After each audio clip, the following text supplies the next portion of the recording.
요한복음 9장 39절로 41절 말씀 같이 읽겠습니다. 예수께서 이르시되 내가 심판하러 이 세상에 왔으니 보지 못하는 자들은 보게 하고 보는 자들은 맹인이 되게 하려 함이라 하시니 바리새인 중에 예수와 함께 있던 자들이 이 말씀을 듣고 이르되 우리도 맹인인가? 예수께서 이르시되 너희가 맹인이 되었더라면 죄가 없으려니와 본다고 하니 너희 죄가 그대로 있느니라. 아멘. 본다고 하는 죄. 참 예수님의 표현을 보면은 우리의 육적인 생각으로 보면 말도 안 되는 또 역설적 그런 표현을 쓰고 있음을 우리가 본문에서 볼 수 있습니다. 오늘날 교회가 주로 가치 있게 여기는 것이 뭘까? 오늘 교회가 추구하는 가치가 뭘까? 정말 교회의 수적 평창, 성장이라고 하는, 부흥이라고 하는 이 수적 평창에 많은 가치를 두고 있는 것 같습니다. 저는 성장보다는 성숙이라는 단어를 참 좋아합니다. 성숙 없는 성장은 그야말로 철들지 않는 사람들의 모습과 같기 때문에 그렇습니다. 참된 교회는 숫자와 상관없이 예수 그리스도가 역사하는 교회, 성령이 역사하는 교회, 그렇기 때문에 죄로 인해서 흘릴 수밖에 없었던 예수 그리스도의 보혈, 또 자기 죄에 대한 회개, 그러한 사람들이 예수 그리스도께 나오는 그 공동체, 그것이야말로 참된 교회가 아닐까 생각합니다. 이러한 성도들은 예수께서 이루실 영광의 날을 소망하게 될 것이고 그러한 마음으로 세상을 살아가는 사람들이고 날마다 발전하고 성숙을 통한 성장을 위해서 힘쓰고 있을 것입니다. 그래서 보다 더 그리스도인으로서 굳세게 서기 위해서 힘쓰며 살아갈 것입니다. 그런데 오늘날 악하고 타락한 인간의 품성들이 그러한 참된 교회의 모습을 외면한 채 오히려 그런 사람을 조롱하고 무시합니다. 그리스도에 대해서, 예수님에 대해서 예수님의 마음이 어떠한가를 보기보다는 얼마나 성장했는가, 얼마나 부흥했는가, 얼마나 발전했는가, 교회 사이즈가 얼마나 큰가, 이런 풍조로 인해서 정말 열악함 가운데서도 한 영혼을 붙들고 그리스도의 십자가로 감사하고 복음으로 기뻐하며 살아가는 참된 성도의 삶이 오히려 부끄러운 삶이 되어버린 세상입니다. 예수 그리스도의 피값으로 세워진 교회라면 분명 예수 그리스도를 우선으로 하면서 살아가게 될 것입니다. 내 교회라기보다는, 우리 교회라기보다는 그리스도께서 세우신 그리스도의 몸이라는 차원에서 예수 그리스도께 기쁨이 된 것이 무엇인가를 날마다 고민하면서 생각하게 될 것이고, 그것이 아니라면 그리스도는 다만 명목일 뿐 관심의 대상도 삶의 표대도 아닐 것입니다. 그리고 오직 자기 기쁨을 위해서 살아갈 것입니다. 우리가 교회를 구원의 방주, 생명선 이렇게 말합니다. 그런데 구원의 방주나 생명선의 사명에 대해서 외면해버린 채 어쩌면 자기들만의 기쁨에 취해서 유람선과 같은 그런 교회가 되어집니다. 우리의 성도는 그리스도의 마음에 충실해야 합니다. 내 기쁨보다는 우리 예수님께서 기뻐하시는 것에 충실해야 되고 내 영광보다는 그리스도의 영광에 대해서 더 충실해야 한다라는 말씀입니다.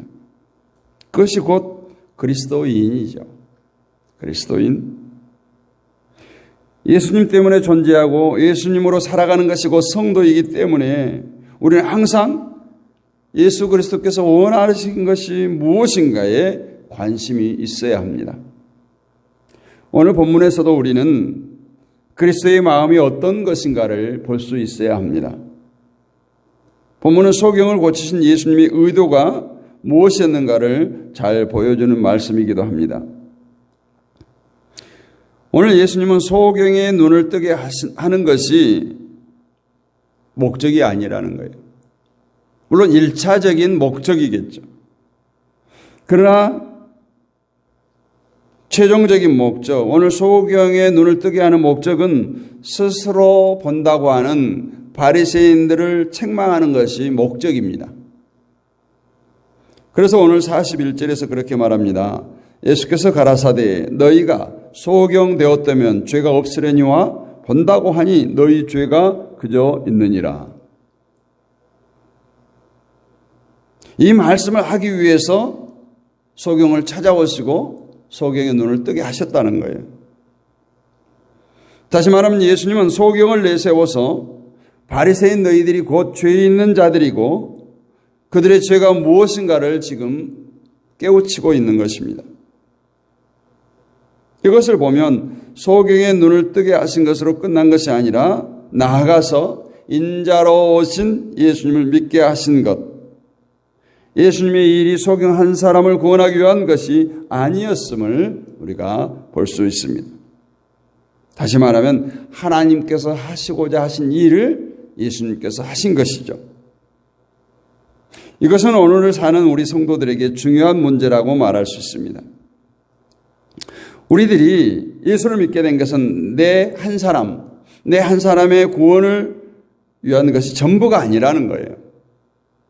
나를 통해서 예수께서 하고자 하는 일을 하기 위해서 나를 부르시고 예수를 믿게 하신 겁니다. 이것을 잊어버리면 우리는 그리스도의 사람으로 살아가야 할 이유를 상실한 채 그냥 우리 일에, 나의 일에 매달릴 수밖에 없습니다.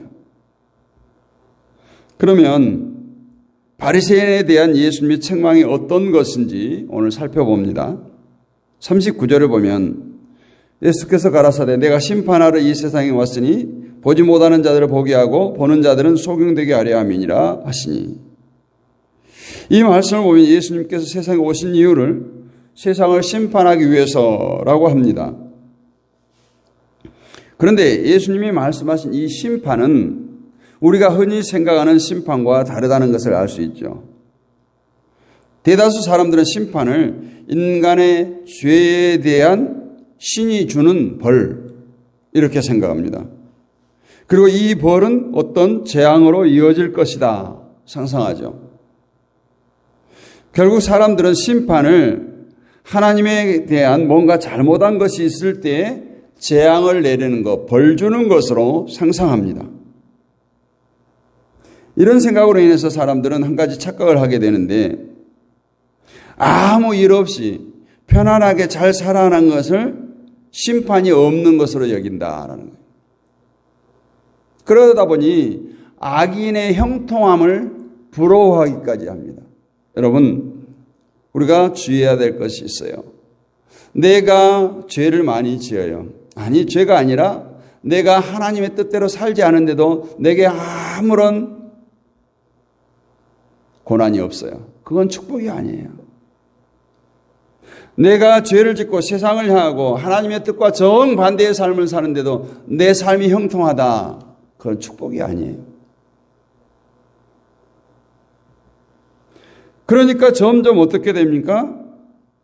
하나님의 뜻을 거스려 삶에도 모든 일이 잘 돼요. 순탄하니까 이 하나님의 심판에 대해서 무감각하게 되는 거예요. 이것이 바로 심판에 대한 잘못된 인식으로 인해서 보여지는 현상이라고 볼 수 있습니다. 그런데 예수님은 세상을 심판하러 오셨다고 말씀하면서 우리가 생각하고 있는 그런 심판을 하지 않습니다. 그래서 39절에 예수님의 심판을 생각하면 보지 못하는 자들을 보게 하고 보는 자들을 소경되게 하는 것, 이것이 예수님께서 이 세상에 계실 때 하셨던 심판이다, 이렇게 말할 수 있는데, 여러분 이게 가능합니까? 물론 소경의 눈을 뜨게 할 수 있어요. 그런데 보는 자들을 눈멀게 했습니까? 사실 보지 못하는 자들을 보게 하는 것은 심판이라고 말할 수 없지 않겠습니까? 보지 못하는 자가 보는데 그게 복 아니겠어요? 축복 아니겠어요?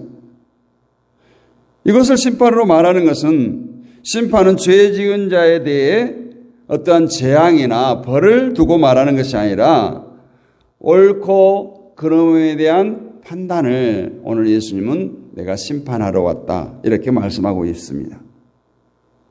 그래서 39절 말씀이 실제로 보지 못한 자들의 눈을 뜨게 해서 보게 하고 보는 사람들을 소경으로 만들어버린다는 것이 아니라는 거예요. 이 말씀은 육신의 눈을 두고 말하는 것이 아니라 또 다른 눈, 영의 눈을 두고 말하는 거예요. 그래서 예수님께서 늘 말하잖아요. 너희가 나를 보고도 믿지 못한다고 얘기해요. 보고도 믿지 못한 자, 그들이 바로 눈먼 자다 라고 말합니다. 여기서 보지 못하는 자들은 보게 한다는 말씀을 보여주는 사람은 바로 소경이죠. 그리고 보는 자들은 소경되게 한다는 말씀은 바리새인들을 두고 하는 말씀입니다. 육신의 눈은 떴으나 죄악의 눈이 어두워서 예수님을 예수님으로 보지 못하는 그들이 소경이라는 거예요. 스스로 본다고, 스스로 옳다고 여기는 바리새인들이 실상은 보지 못하는 소경이었음을 드러내는 것을 두고 하신 말씀입니다. 이것을 이해하기 위해서 당시 유대인들의 시각에서 한번 생각해 보겠습니다. 당시 유대인들의 시각에서는 하나님의 저주 아래에 있는 죄 있는 자들은 분명히 자신들이 아니라 날 때부터 소경된 자가 죄인이었어요. 그렇기 때문에 이 자가 자신의 죄입니까? 부모의 죄 때문에 소경으로 태어났습니까? 이렇게 제자들까지도 묻습니다. 그래서 그들은 소경을 봤을 때 저 사람이 소경이 된 것이 누구의 죄 때문인가를 물었던 거죠. 소경으로 태어난 것을 죄로 인한 하나님의 심판으로 여겼던 것입니다. 따라서 자신들은 소경이 아니기 때문에 당연히 하나님의 심판을 받지 않을 것이고, 그것은 곧 자신들은 죄 가운데 있지 않기 때문에 그렇게 소경되지 않았다라고 여겼던 것입니다. 그런데 예수님에게서 죄 있는 자가 이제 완전히 바뀌게 된 거예요. 예수님께서 오셔서 보지 못한 자들을 보게 하시고 보는 자들을 소경되게 하심으로써 죄 있는 자가 보지 못하는 소경이 아니라고 보는 유대인들이 죄인이라 이렇게 말씀하고 있습니다.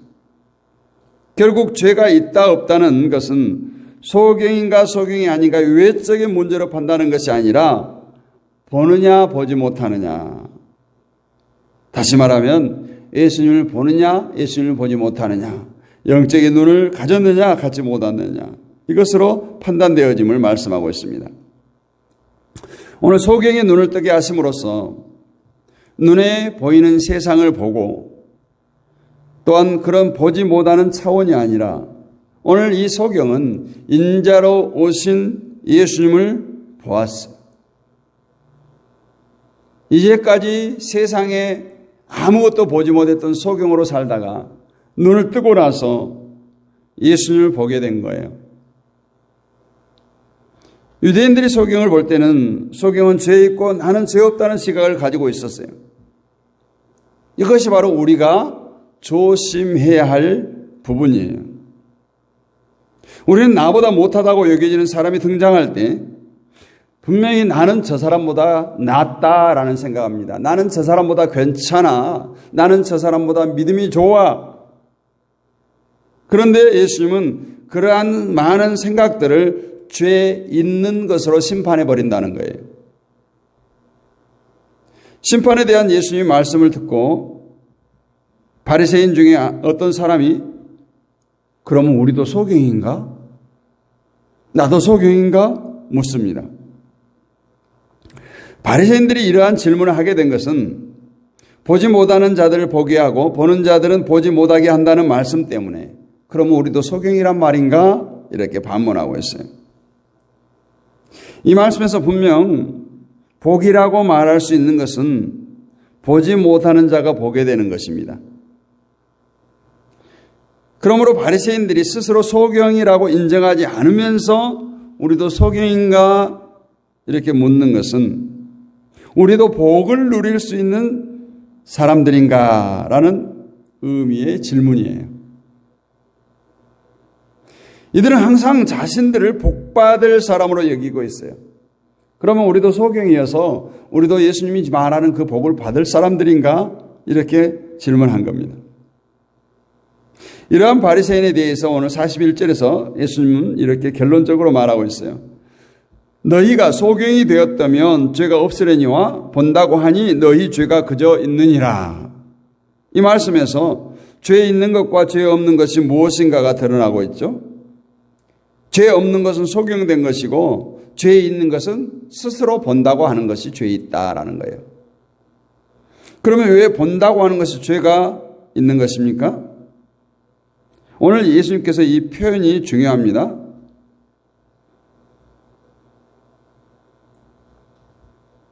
그저 죄가 그저 있다. 이 말씀이에요. 그저 있다.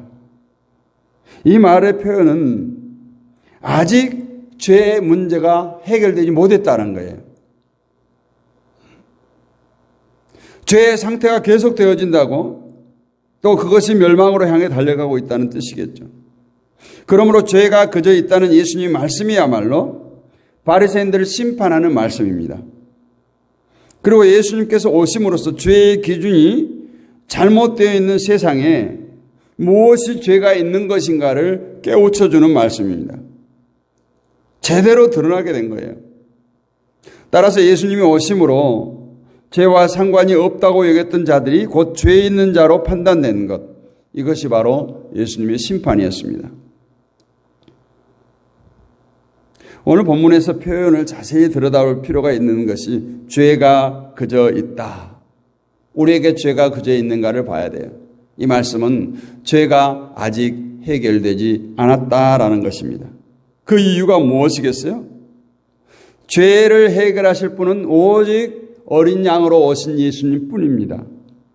그분이 우리 죄를 해결할 분이심을 믿는 것이 곧 죄에서 벗어나는 거예요. 근데 바리새인들은 전혀 예수님을 인정하지도 않았습니다. 자신들 스스로 의로운 행동을 함으로써 스스로 죄를 해결할 수 있을 것으로 믿었던 것이죠.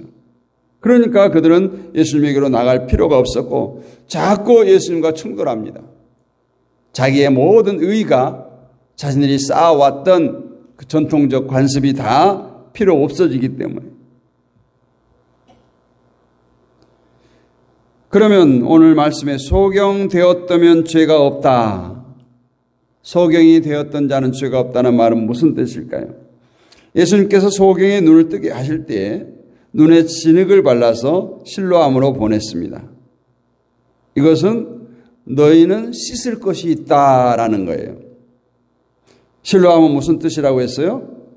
보냄을 받았다라는 뜻이에요. 하나님에게서 보냄을 받은 예수님.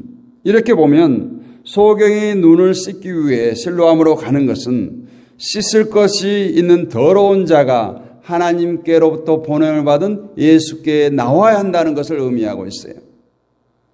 예수님께 나가서 더러움을 씻음 받았기 때문에 그리스도로 인해서 깨끗한 자가 되는 것입니다. 이것이 죄 없는 거예요.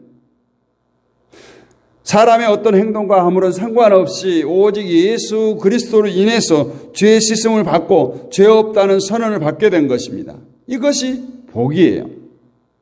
이렇게 볼 때 보지 못하는 자들은 보게 한다는 말씀은 자신의 악함을 보지 못하는 자에게 찾아오셔서 자신의 악함과 더러움을 보게 하시고 씻어야 할 것이 있는 자임을 알게 하시고 인자 되신 그리스도를 보내셔서 예수께 나와서 죄 씻음을 받게 하신다는 것입니다. 그러므로 소경된 자는 자신의 악함과 더러움을 보지 못한 자예요.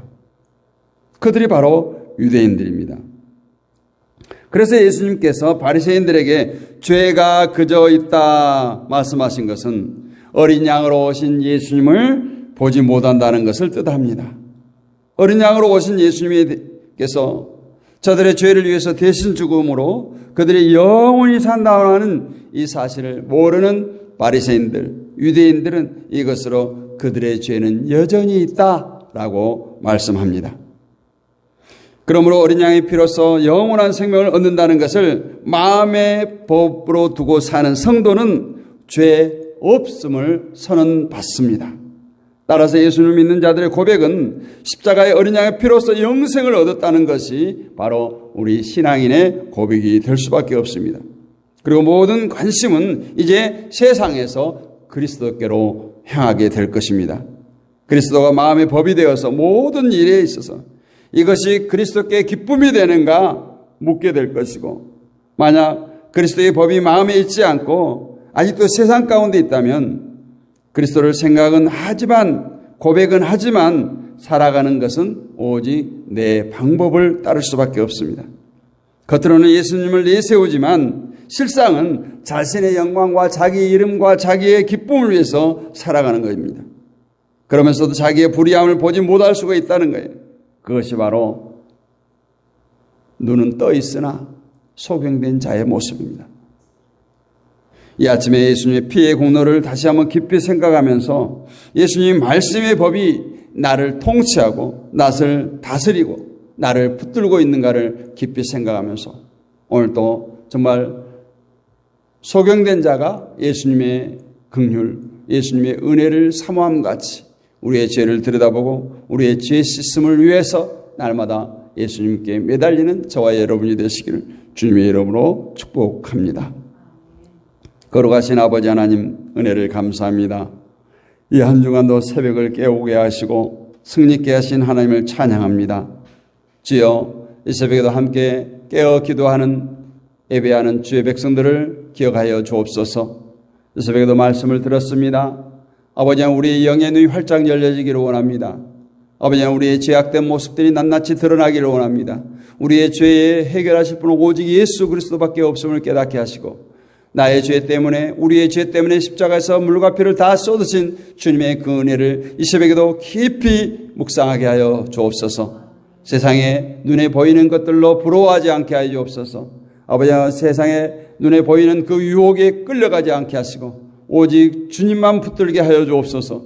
예수 안에서 참된 기쁨을 누리게 하시고 예수 안에서 참된 은혜를 누리게 하는 우리 모두가 되게 하여 주옵소서. 아버지 하나님이시여, 이 새벽에도 온라인으로 함께하는 많은 지체들이 있습니다. 주님 찾아가 주시고 저들을 만나 주시옵소서. 또 재방송을 통해서 아버지 하나님 이 말씀을 대하는 자들도 있습니다. 주여 기억하시고 저들의 삶의 여정 가운데 하나님께서 친히 동행하여 주시고 날마다 승리의 삶을 살 수 있도록 주여 은혜를 베풀어 주옵소서. 사랑과 은혜가 풍성하신 아버지 하나님, 우리들의 가정을 축복하여 주옵소서. 우리들의 삶에 터져 있는 직장과 사업장을 축복하여 주옵소서. 우리 다음 세대인 자녀들을 축복하여 주시옵소서. 아버지 하나님이시여, 다음 세대가 믿음으로 세워지기를 원합니다. 그리스도의 은혜를 덧입는 자로 세워지기를 원합니다. 성경적 가치관, 기독교적 가치관을 가진 다음 세대가 세워지기를 원합니다. 이를 위해서 날마다 눈물로 기도하는 우리 기성세대가 되게 하여 주옵소서. 아버지, 이 땅에 수많은 교회들이 있습니다. 교회가 평안히 든든히 서가기를 원합니다. 부흥하는 교회 되기를 원합니다. 건강한 교회 되기를 원합니다. 하나님의 뜻을 이루는 교회들 되기를 원합니다. 목회자가 목회자다워지기를 원합니다. 정말 진리의 길바를 높이 들고 아버지 하나님 세상 가운데 어둡고 죄악으로 환영한 세상 가운데 아버지 회개를 외치고 진리를 외치고 아버지 하나님의 말씀을 선포하는 아버지 하나님께서 신실한 교회들이 되게 하시고 목회자들이 되게 하여 주옵소서. 아버지, 우리 그리스도인으로 세상 가운데 빛의 역할, 소금의 역할을 잘 감당키를 원할진대 행여라도 우리 믿는 자들을 통해서 하나님의 영광 가려우는 일을 입도록 주여 붙들어 주옵소서. 불평이나 부족함, 없는 것을 불평하기보다는 있는 것으로 더욱더 감사가 넘치는 삶이 되기를 원하고, 아버지 하나님 그분 한 분만으로 만족하며 오늘 또 예수로 기쁨이 샘솟는 복된 날 되게 하여 주옵소서. 믿사옵고 살아계신 우리 주 예수 그리스도 이름으로 감사하고 기도하옵나이다. 아멘. 지금은 우리 주 예수 그리스도의 은혜와 하나님 아버지의 크고 무한하신 사랑과 성령님의 감동 감화 내주교통 충만하심의 은혜가 이 새벽에도 깨어 기도하는 사랑하는 주의 백성들 머리 위에, 이 나라와 이 민족 위에, 이 땅에 세워진 수많은 교회들 위에 지금부터 주님 오실 그날까지 영원 뭉토록 함께 있을지어다. 아멘. 오늘 또 승리하셨습니다. 이 한 주간도 승리하신 여러분 사랑하고 축복합니다. 이 시간도 우리가 합심하여 기도